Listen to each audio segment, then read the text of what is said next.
Si de algo saben las abejas, es de flores. Hay de todo tipo y para todos los momentos.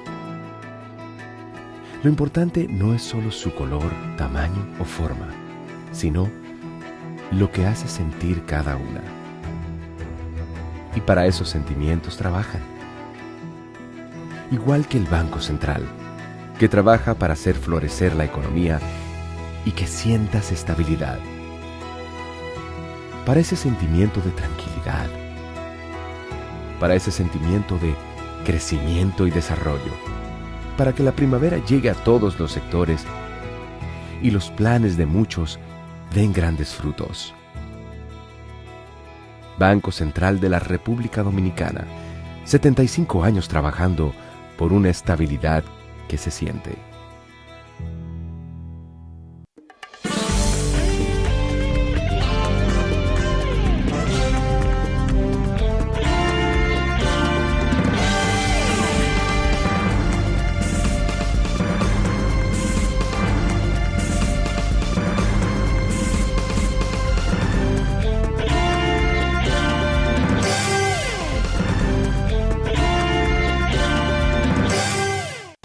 Muy buenas tardes, amables televidentes. Bienvenidos a su cita diaria, crepuscular y nocturna en Teleimpacto. Es al final de la tarde despidiendo el sol o comenzando la noche. Ponga su caridad en buenas manos. Apoye el Patronato de Lucha contra el Cáncer de Villa González Incorporado. 809-443-8010. También el Hogar Escuela Santo Domingo Sabio. Y Dios cuida de esos salesianos que son tan firmes, siguiendo tus enseñanzas. Y apoyan a esos jóvenes que están en alto riesgo de ser absorbidos por la delincuencia. Y los forman como ciudadanos útiles al país. Avenida Independencia, esquina Gregorio Luperón en Santo Domingo. Bueno, recientemente vi una medida que hace tiempo que habíamos hablado de eso y le pedíamos al ayuntamiento, por lo menos al ayuntamiento del Distrito Nacional, que hiciera el esfuerzo de quitar todo ese cableado abundante y que afea la ciudad. Y peligroso también, porque uno a veces se enreda caminando en una acera, se enreda usted con un alambre de esto, que cuelga. Dejado en forma irresponsable por las telefónicas, principalmente a las compañías telefónicas. Porque los alambres de CDE de esa época, o de las EDES, o de la ET, esos alambres, no, esos se retiran, porque esos alambres van cargados de electricidad, entonces eso mata a la gente y eso es un caos. Por tanto, los alambres eléctricos no cuelgan ahí, no están ociosos u obsoletos, qué sé yo, como le llaman. Entonces Indotel, y nosotros, yo recuerdo que hasta el Nacional, fui al periódico El Nacional publicó en sus páginas varias veces esas quejas de que la ciudad estaba llena de todos estos cables y que por qué las telefónicas, que son las que ganan el dineral, porque esa compañía no se encargaban de recoger sus cables, porque esos cables eran ellos que lo ponían ahí, o también las compañías de servicio de telecables y cosas de esto, de televisión, esos cables de televisión también regados por toda la ciudad. Indotel parece que le dio un ultimátum a las telefónicas para que recojan los cables. Y parece que lo están recogiendo los cables. Y ojalá puedan recogerlo todo, porque eso no solamente afea, sino que se representa un peligro para la gente, principalmente para los peatones y además para los conductores también, porque hay unos cables de esos que a veces están hasta en la calle. Y eso está muy bien. se ha tomado esa decisión, parece que el director de Indotel, como es un señor que goza de decir que él es un hombre de trabajo y de decisiones firmes, contundentes, bueno, pues se ha dado la orden, parece, se ha dado las instrucciones para que las telefónicas principalmente vayan y recojan sus cables. Y eso está muy bien. Ahora hay otra nota, vamos a decir que hay de cal y de arena para Indotel. Hay una situación que ha pasado como, vamos a llamarle, inadvertido o sin ruido. Indotel le ha entregado una disponibilidad a una compañía vietnamita para dar servicio de telefonía, telefonía inalámbrica, me imagino, en el país. Una compañía que se llama Vietel. Esa compañía está en Haití también. Y bueno, ha logrado instalarse en el país. Le han abierto un hueco. Las demás telefónicas no han objetado eso. Ahora, el presidente Abinader debe estar enterado, me imagino, de que esa gente van a operar aquí. Vietnam es un país que tiene un partido comunista, que lo dirige. Y ellos han adoptado el modelo del capitalismo de Estado, pero con el control político comunista.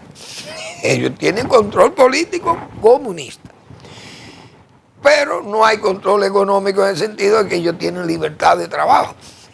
Y ese capitalismo, también hay un capitalismo de Estado, que es como combinado, que ellos lo llevan. Hay muchas instituciones y empresas que son del Estado chino, o del Estado vietnamés, o de esos estados que tienen el control, lo tienen esos partidos autoritarios y únicos. El partido único en Vietnam. Entonces, a mí me llama la atención que el propio presidente Abinader, cuando ganó la presidencia y ascendió al poder, dijo que habían sectores estratégicos que no se podían poner en manos de cualquier inversionista que quisiera entrar al país. Y uno sabe que eso fue un aviso a China, a los chinos, que los chinos tenían un interés muy marcado de tomar Manzanillo. Y con la excusa de ir a instalar una planta eléctrica allí, también se entendía que eso es un país como China, que ha vivido del espionaje a Estados Unidos y a Occidente principalmente. Y fíjense que yo lo he dicho responsablemente.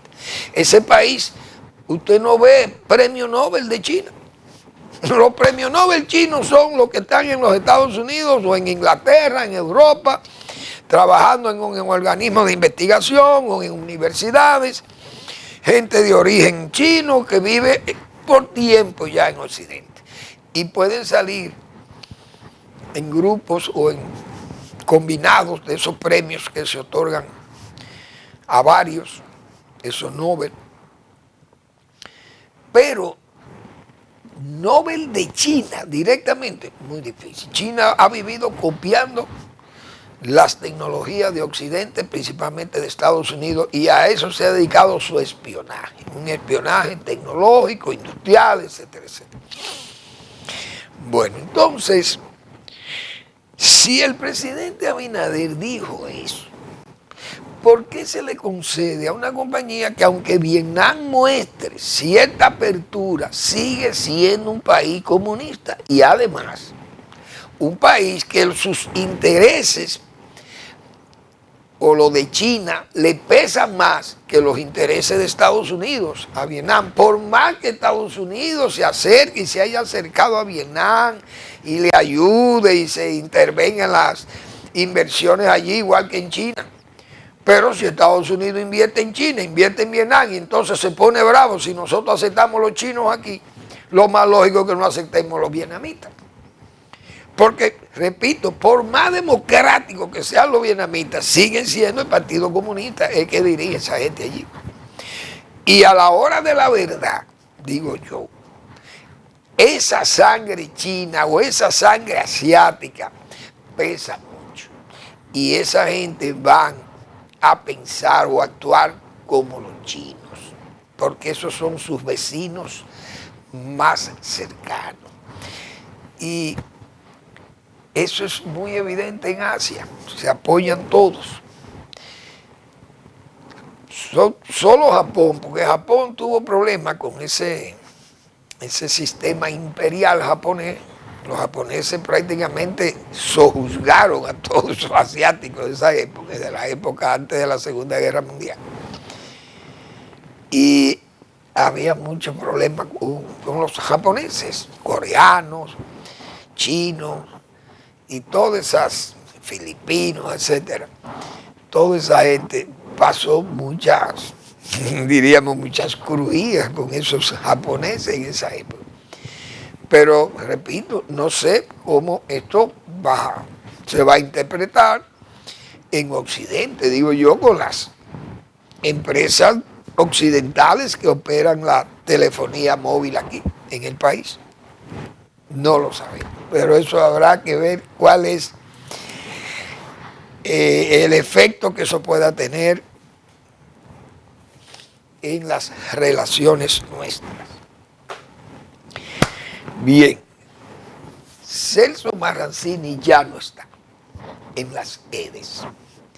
Por tanto, los apagones cesarán.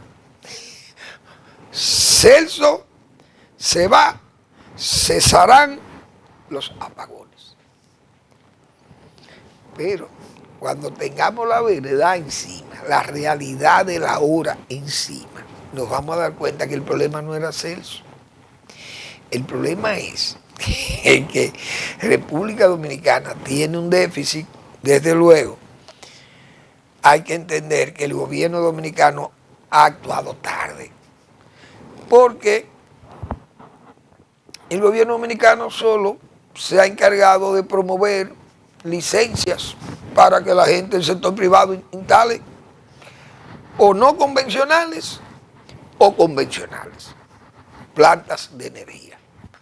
Entonces, el sector privado, lo eólico y lo solar tienen un problema, que hay que acumularse energía, porque usted la produce y si no se la pueden recibir, que la tiene que mandar al sistema, se pierde.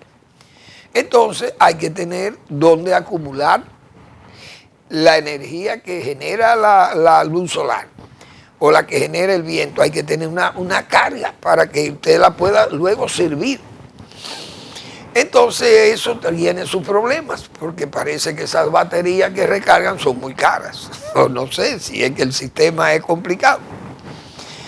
Ahora, las EDES han tenido muchos problemas de administración, problemas de nóminas abultadas, problemas de que no tienen medidores, y esas cosas dificultan, porque si usted compra 100 pesos de energía y de la transmisión nada más sirve 70, y de esas 70 usted no la cobra toda, cobra una parte, usted está perdiendo 2 veces. Entonces esas pérdidas son difíciles de usted recuperarse de ellas, menos que eso se hagan las inversiones que hay que hacer. Los técnicos que conocen de eso saben que eso es así. Entonces, cuando la gente comience a razonar que el problema no es Celso, el problema es ese de calidad de inversión, hacer las verdaderas sustituciones. Lo que pasa es que, como nosotros tantas veces hemos dicho aquí se ha tomado miles de millones de dólares prestados con una justificación de que es para mejorar las redes del sistema eléctrico, pero es mentira, es para pagar deuda, para pagar la deuda. Pero se le pone ahí una coletilla que para rehabilitación de las redes eléctricas. Todo eso son nada más que excusas. Y así tenemos años endeudando a este país. bajo ese argumento de que para mejorar las redes, pero cada día entonces son más peores. Se pierde en la transmisión de la energía, la distribución se pierde, se revientan los transformadores, se caen las líneas, y es de sur, y es de este, y es de norte, con los mismos problemas todos. Y el país debe muchísimo más, y sigue la misma crisis. Entonces, este gobierno también, desde que se inició, comenzó a dormir. Y pensó que con Catalina, que lo había hecho el gobierno anterior, se resolvía todo el problema. Pero resulta que este país, a medida que crece, va demandando más energía. El gobierno se durmió 4 años sin hacer nada. Y el sector privado comenzó a trabajar. Manzanillo está el ejemplo. Pero el gobierno no ha puesto nada, ni siquiera la línea de transmisión. La línea de transmisión de aquella energía que va a producir o está produciendo en Manzanillo, la tuvo que pagar el mismo sistema eléctrico, los mismos privados, inversionistas privados. Cuando eso es de la ET, de la empresa de transmisión eléctrica, del Estado. Entonces, vamos a ver cómo reaccionan los que fueron críticos severos de Celso Maranzini. Pero ¿qué distingue a Celso Maranzini? Que hemos dicho tantas veces aquí. Celso Maranzini es de esos administradores de bienes públicos raros. ¿Por qué? Porque no se benefician, no se lucran de eso. Celso Maranzini, yo no entiendo cómo es que este señor le encanta estar en un cargo público. Porque es un hombre que tiene sus empresas, muchísimas empresas, y tiene muchísimo dinero. ¿Para qué yo me voy a buscar estos benditos problemas en un país como este y con unas autoridades también con muchísimas mediocridades? Usted se sale de ahí, y es mejor, usted se va y mire, entiéndanse ustedes con su rebú. Pero, en medio de esa extremidad, todo el mundo sabe que esas EDES y todo el sistema eléctrico en sentido general se presta para amplia corrupción. Y Celso no es corrupto y está demostrado. Entonces, ese es el beneficio de tener a veces ese tipo de gente dándole servicio al país. Pero como esto es un grupo de gente que está desorejado por un lado y otros que sienten la crisis del apagón también y de la factura alta, que es innegable, que también viene factura alta, la gente no va a entender eso. Pero cuando cambian los funcionarios y ponen un político al frente, entonces se comienza a verse la diferencia y comienzan las trapisondas, como dicen, vienen las corruptelas y los negocios y las nóminas crecidas.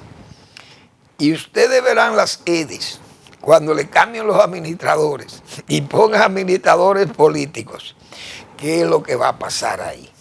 Ahí va a volver a lo mismo, aquellas nóminas sobrecargadas y el déficit siempre creciendo. Pero el gobierno ha sido tarde, entró tarde a tratar de buscarle soluciones cuando ya teníamos un déficit de más de 400 megavatios, cuando comienza ya con Catalina arrancando, como se dice. Había más de 400 megavatios que estaban en deficiencias ya muy, o mejor dicho, ampliamente vencidos. Esas necesidades de expansión eléctrica, porque que el país no se ha detenido. Y cuando la inversión extranjera crece como ha crecido, hoy ¿en qué invierte el inversor extranjero? ¿En qué es lo que va a invertir? Invierte en empresas o en instituciones que generan energía, que buscan, que gastan energía. Si en comunicaciones, eso gasta muchísima energía. Por donde quiera, hoteles, construcciones de otro tipo, todo con zona franca, eso demanda muchísima energía. Y por eso tenemos entonces los problemas de apagones que no van a bajar. Los apagones siguen ahí. Bueno,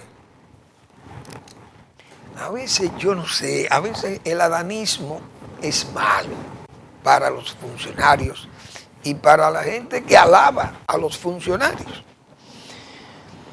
Yo he visto en los periódicos gente que se pasa de elogios con las becas para estudiantes, becas internacionales que otorga el gobierno dominicano.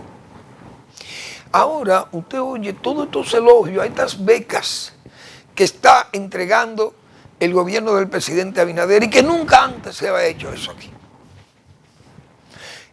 Y que además nunca se había hecho como se está haciendo ahora, que no hay parcialidad política en el otorgamiento de las becas. Pero yo creo que la gente tiene que saber respetar. Por eso es que siempre aquí mantengo ese discurso de que se reconozcan los méritos de los de atrás, de los gobernantes, de los gobiernos, de esas administraciones, todo el que ha hecho un esfuerzo, si lo hizo don Antonio Guzmán, si lo hizo el gobierno de Salvador Jorge Blanco, que yo por eso aquí mantengo siempre con firmeza esa creencia de que ningún gobierno, y hay que ver el gobierno vilipendiado y gobierno peleado que fuese de Salvador Jorge Blanco aquí, y combatido ese gobierno de Salvador Jorge Blanco. Pero en materia de electricidad, yo he dicho aquí tantas veces que ningún gobierno le supera. Ningún gobierno de todo lo que hemos tenido ha superado el gobierno de Salvador de Blanco en materia de producción de energía. Lo he dicho con toda responsabilidad. Hasta ahora nadie se ha atrevido a refutarme. Pero esas opiniones mías siempre han descansado en que al frente de esa CDE hubo un grupo de técnicos, de hombres serios de este país, como Marcelo Jorge, que en paz descanse, Marcelo Jorge. Pero ahí están vivitos y coleando, como se dice. Cristóbal Román Sazón, mi amigo Cristóbal Román, fue director de ingeniería de esa CDE. El mismo César Sánchez, Cándido Martín, no sé de él, una serie de técnicos que habían allí, gente muy capaces y muy preparados, pero gente muy seria. Nadie puede señalarle o objetar a esa gente de lo serio que fueron e instalaron aquí, señor, hay que ver lo que son esas 2 Itabo. Ok, puede ser la mitad tal vez de Catalina, pero para aquella época, con un estado pobre, sin acceso al crédito internacional, usted levanta 2 plantas de 250.000 kilovatios, como son esas 2 plantas, creo que son de 125 cada una, de Itabo, señores, a carbón, es un acto de una proeza para un país con un presupuesto tan escaso como el que tenía en la época de Salvador de Blanco y un gobierno con tantos problemas económicos precisamente. Sin embargo, esa gente hicieron ese trabajo, pero yo le reconozco eso y he sido un adversario de ese gobierno. Pero usted tiene que reconocerle las cosas buenas. Bueno, pues he visto a algunos alabando estas becas del gobierno. Por primera vez no se incluye a políticos. Falso. Primero, esas becas masivas, ni Balaguer las dio, nunca las dio Balaguer. En 22 años Joaquín Balaguer no daba becas de eso. Las becas a los estudiantes de mérito en las universidades principalmente se la otorgaban la IDE o las PAO o agencias europeas, qué sé yo, los alemanes, con la GTZ o la agencia española, qué sé yo, o los japoneses, la JICA, o la agencia francesa de desarrollo, podían otorgarle becas. O Corea del Sur, por un lado, Bélgica, qué sé yo, Francia, etcétera, etcétera. Inglaterra podían ofrecer becas a estudiantes dominicanos. Muy bien. Pero quien masificó las becas aquí y quien creó un programa inmersivo de inglés y de francés y de estudiar idiomas para que los becarios fueran formados fue el gobierno de Leonel Fernández. Aquí, señores, aquí no se conocían esas becas masivas otorgadas a estudiantes dominicanos para posgrado o estudios generales. Aquí el que inició eso se llama Leonel Fernández y el PLD, desde luego. Se aprovecharon de Leonel. Muchos de esos funcionarios PLDistas que venían de ese abajismo rabioso y de ese izquierdismo, ¿cómo le vamos a llamar a ese izquierdismo indigenista, casi como eso de los Suramérica? O más, vamos a llamarle izquierdistas melódicos del PLD. Desde que llegaron comenzaron los nombres más sonoros, los apellidos más sonoros de ese liderazgo PLDistas.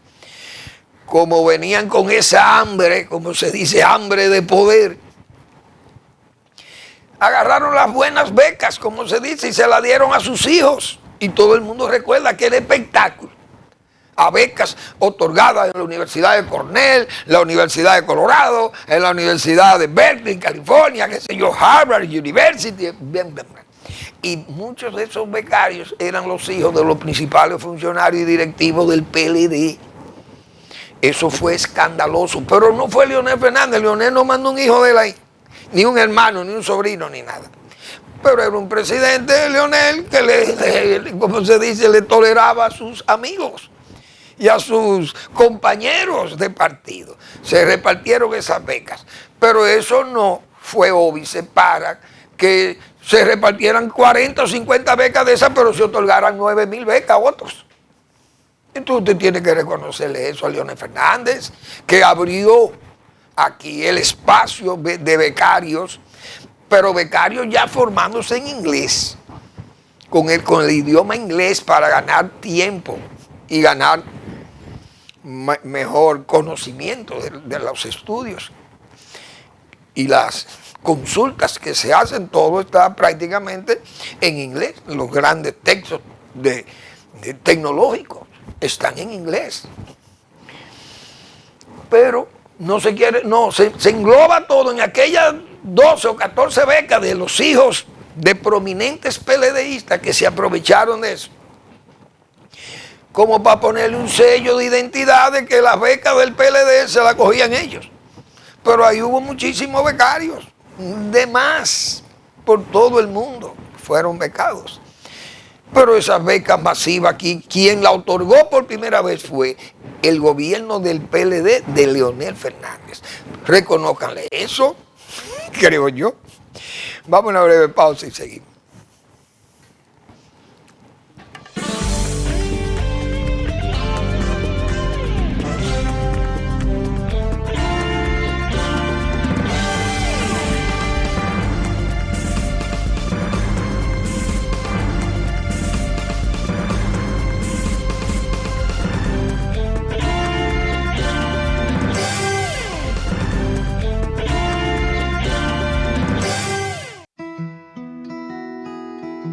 Si de algo saben las abejas, es de flores. Hay de todo tipo y para todos los momentos. Lo importante no es solo su color, tamaño o forma, sino lo que hace sentir cada una. Y para esos sentimientos trabajan. Igual que el Banco Central, que trabaja para hacer florecer la economía y que sientas estabilidad. Para ese sentimiento de tranquilidad, para ese sentimiento de crecimiento y desarrollo, para que la primavera llegue a todos los sectores y los planes de muchos den grandes frutos. Banco Central de la República Dominicana, 75 años trabajando por una estabilidad que se siente.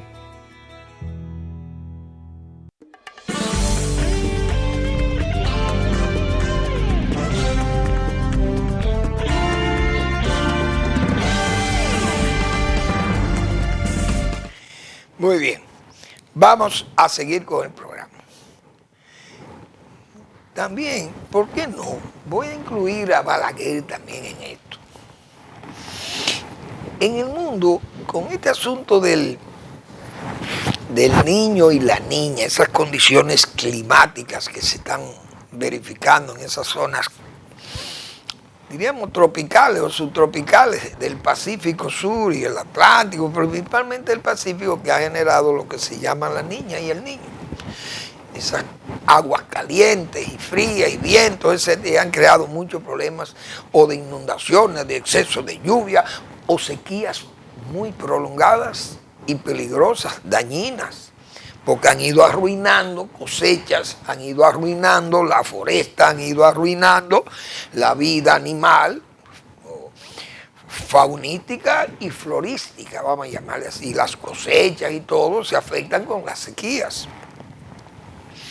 Entonces, esto he visto en Puerto Rico que hay una sequía terrible en Puerto Rico.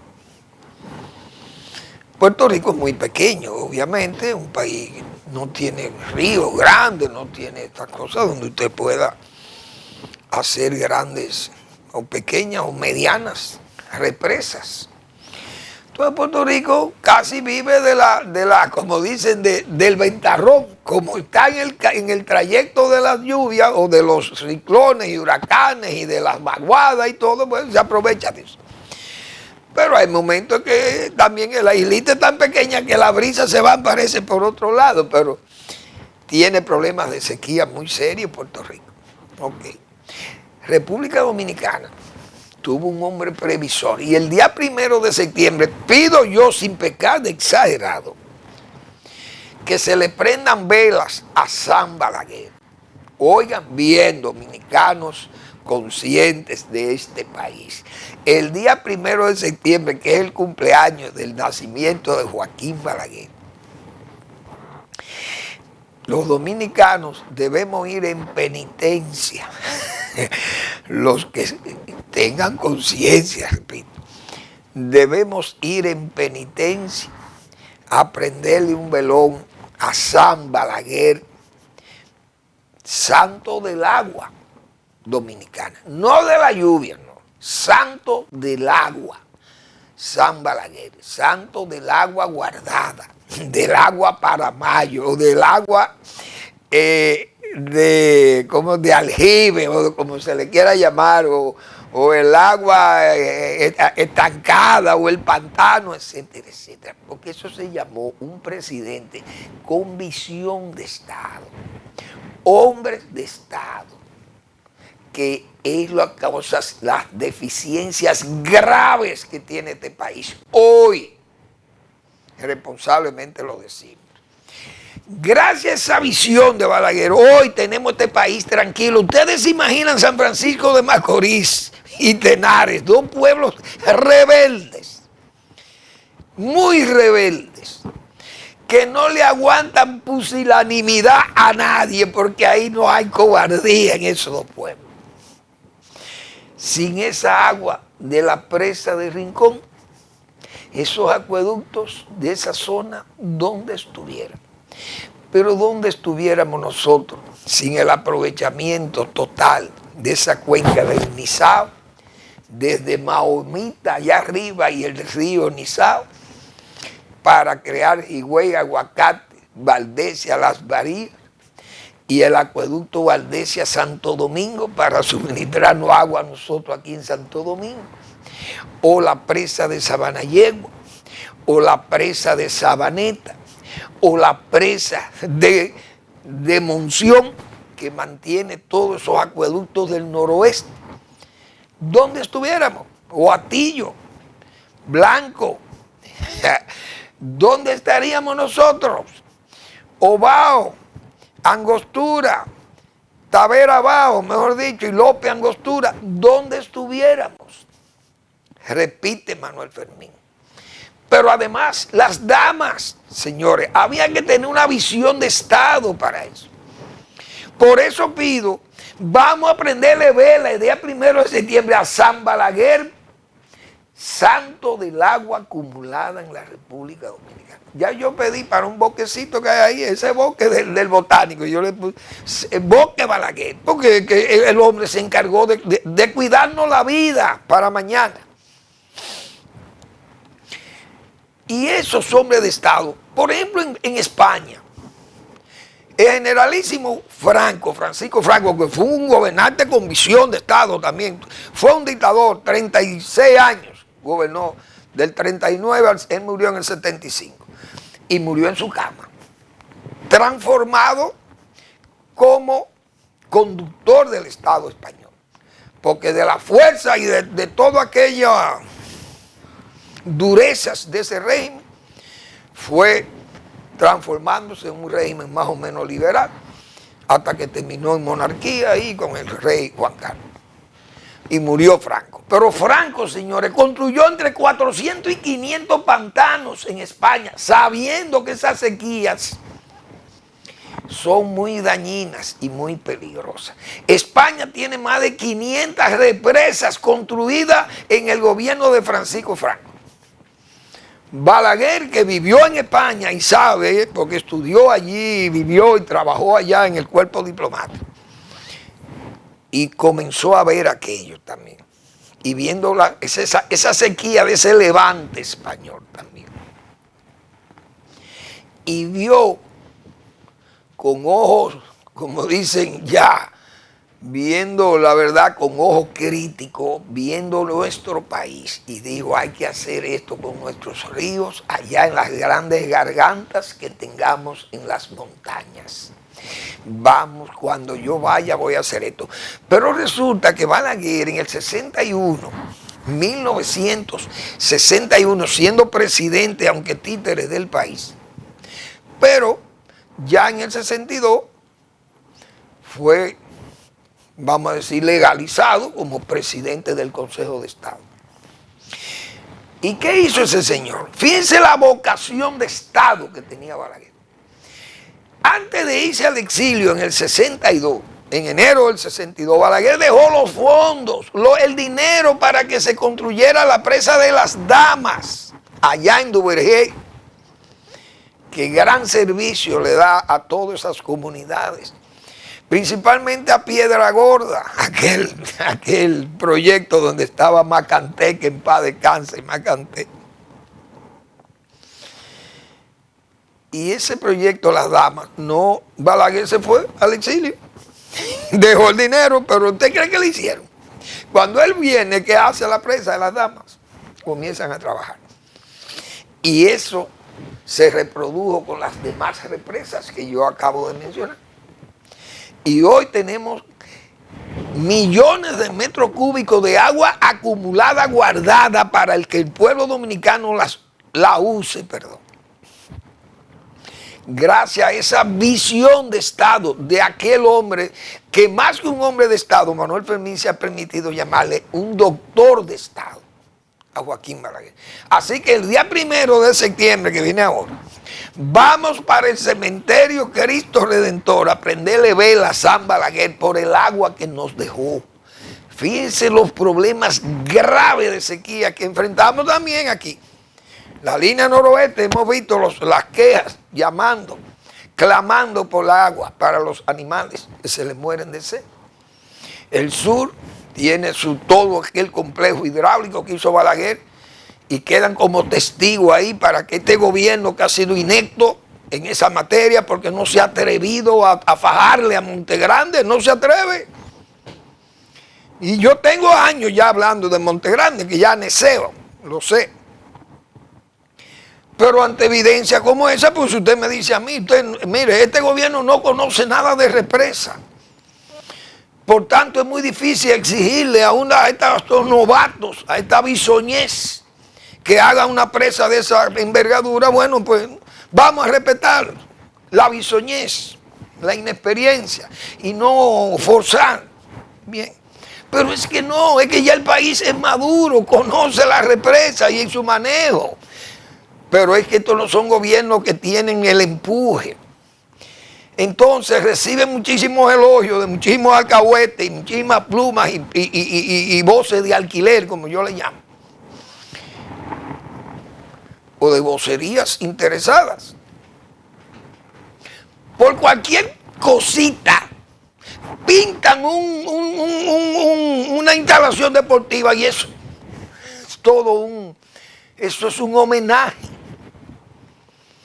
Pero cuando hablamos de entrarle a una obra como esa, nadie le pone el cascabel al gato.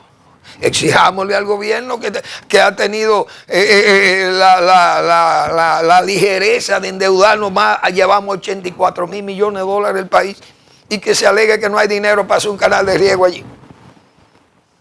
Y entonces, cuando este señor dejó toda una infraestructura que hoy es envidia de países de la Antilla, pero también, vean a Franco, España tiene 4 o 500 presas, pantanos o presas, como le llaman allí en España, construida por aquel sátrapa de Francisco Franco, el generalísimo, que ni siquiera el generalísimo Trujillo aquí, ese otro sátrapa, nunca se fajó con esas presas, pero Balaguer sí se fajó con ellas.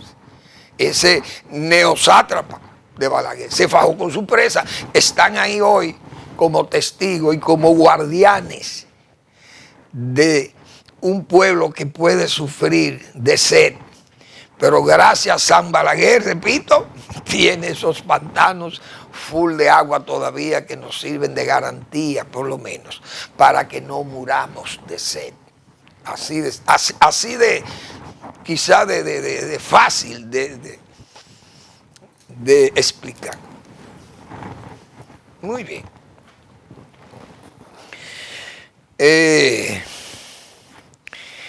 Lo que pasa es que aquí también, como diríamos, aquí hay mucha gente que le gusta hablar y decir nada, pero más nada, solamente que le complazcan. Bueno, Estados Unidos acaba de tomar de su decisión muy bien, quitó el TPS, ese, ¿cómo que se llama? Protección especial, no sé, programa de protección especial, algo así, el PTS, creo que es que se llama, vamos a ver, el programa PTS, estatus de protección temporal, estatus de protección temporal, o temporal protection status, en inglés. Ese TPS, ese programa protegía venezolanos, haitianos y cubanos, creo, muchísima gente de nacionalidades distintas, para permanecer en Estados Unidos en estado de ilegalidad o de indocumentación, pero con esa cuasi legalidad que le daba ese permiso de tolerancia con los haitianos. Porque en Haití hay mucha pobreza, hay muchos problemas de estabilidad, etcétera, etcétera. Resulta que Estados Unidos de Norteamérica con Trump, que no ha huido a esa contundencia prometida con respecto a los ilegales migrantes en los Estados Unidos, dijo, no, eso se va a acabar. Yo no quiero ese programa, se tiene que acabar y se van.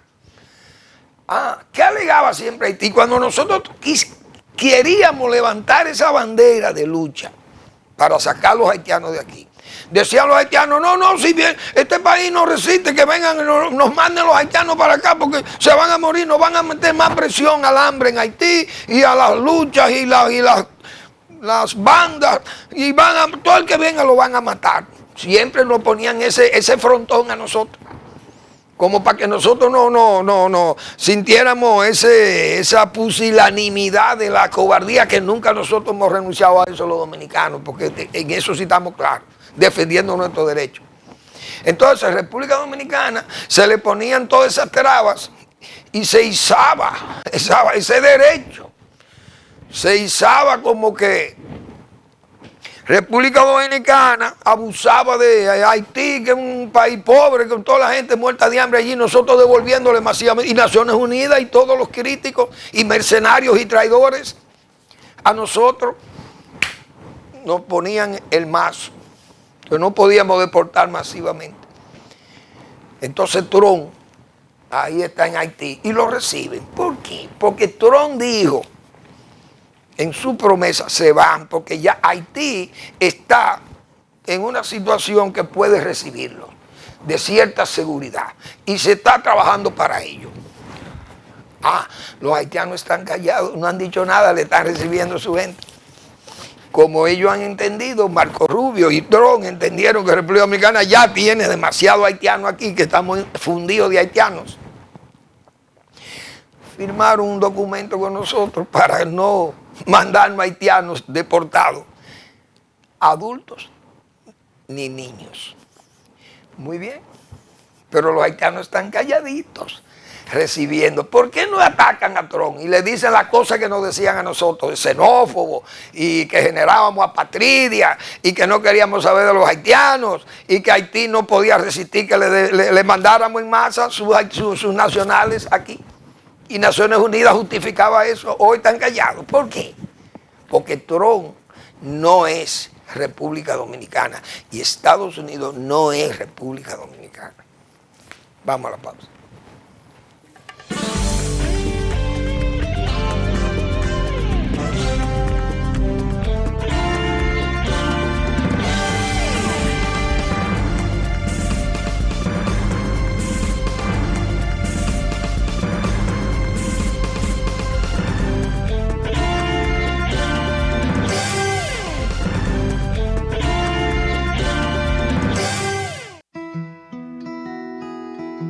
Si de algo saben las abejas, es de flores.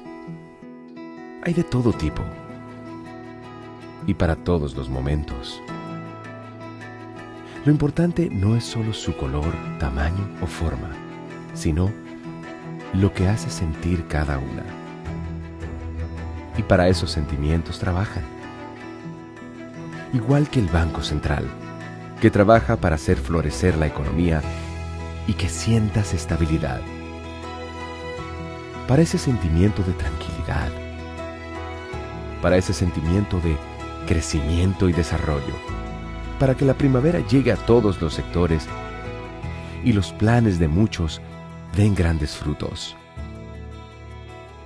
Banco Central de la República Dominicana, 75 años trabajando por una estabilidad que se siente.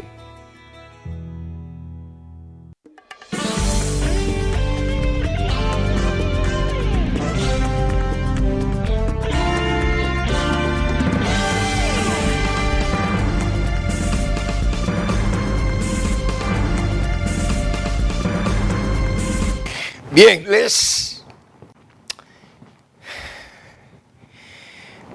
sugerimos a nuestros amabilísimos televidentes que lean al doctor Marino Vinicio Castillo.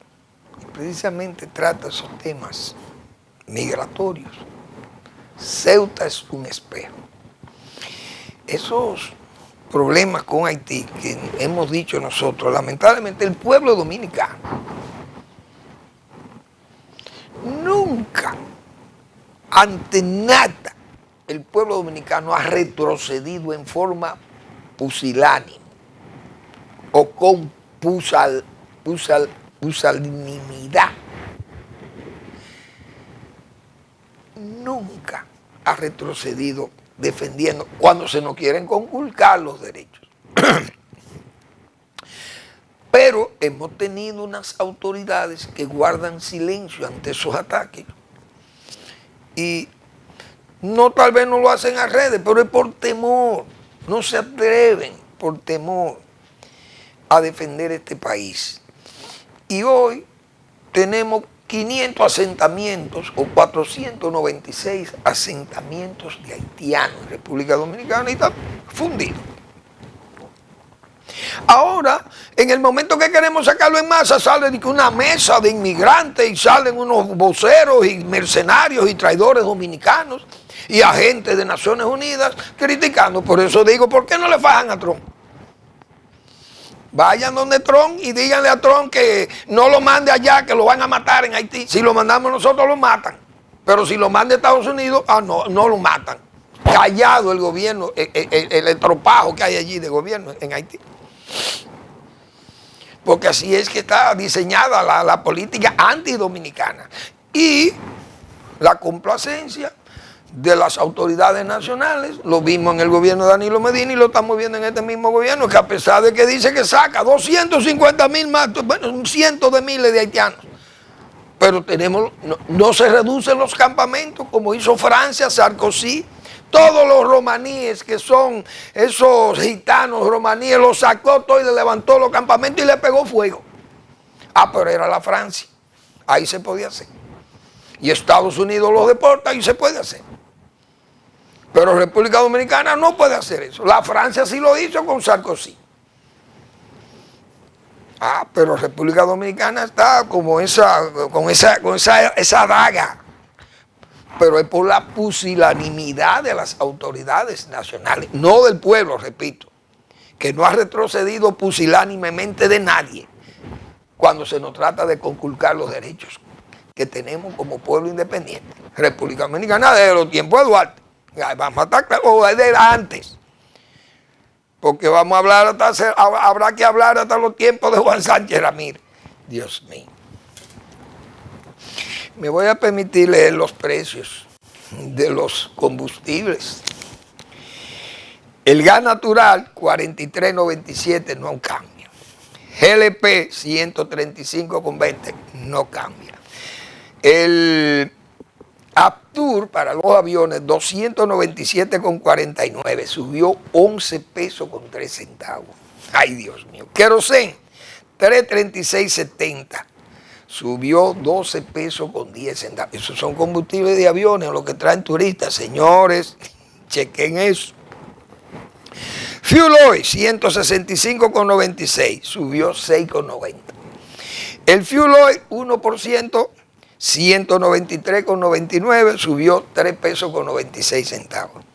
La gasolina premium, 3.41.10. Y la regular, 2.62.80, subió 3 pesos. Y el gasoil, 2.93.10. Y el gasoil regular, el premium, y el regular, 310.50. Subió 3 pesos. ¿Y por qué raro, Ese regular es más caro. Ojalá sea un error, porque la verdad que ese es el combustible de la agricultura. Esos tractores y los camiones, eso no funcionan ni que con gasoil premium, sino con gasoil regular. Pero bueno, la actividad empresarial se vería afectada, no hay duda. Bueno, hay que decir algo sobre hoy.